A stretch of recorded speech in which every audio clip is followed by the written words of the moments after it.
आपण समोर काय करायचं ते बघूया।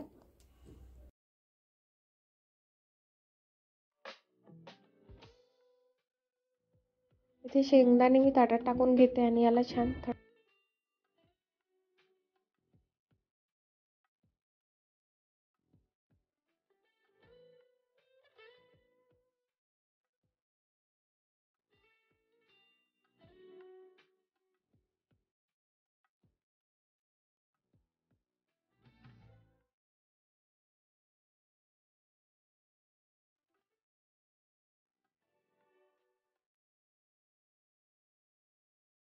इथे छान असे शेंगदाणे मी बारीक दळून घेतलेले आहे।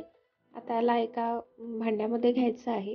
त्यामध्ये सगळा आपला जो आपण शेंगदाण्याचा कूट करून घेतलाय तो ॲड करायचा आहे। त्यानंतर थोडंसं यामध्ये 1 चमचा बारीक पावडर करून टाकायची आहे वेलचीची।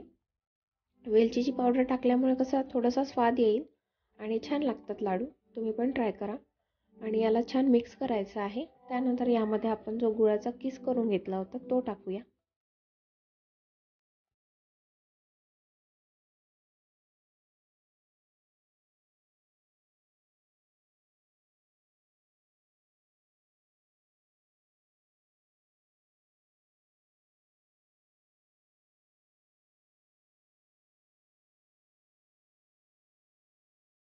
हे सगळं मिश्रण छान असं एकत्र करून घ्यायचं आहे आणि आपल्याला गोळा होईल याप्रमाणे, म्हणजे जो लाडू बांधला जाईल याप्रमाणे आपल्याला हे मिश्रण छान असं एकजीव करून घ्यायचं आहे। इथे पहा मी गूळ आणि जे आपलं दाण्याचं पावडर होतं किंवा कूट म्हणूया त्याला छानपैकी असं मिक्स केलं आहे। आता याचे बांधायचे आपल्याला लाडू छान असे हाताने फिट्ट फिट्ट बांधत जायचे।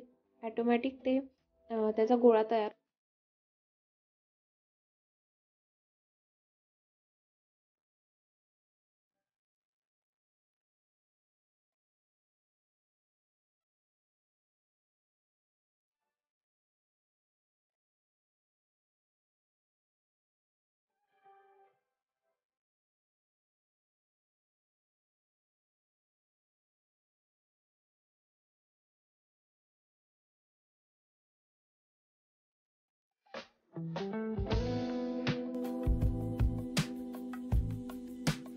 इथे मी सगळे लाडू असे वळून घेतलेले आहे याप्रमाणे आणि याला एका छान भरणीत भरून ठेवायचं.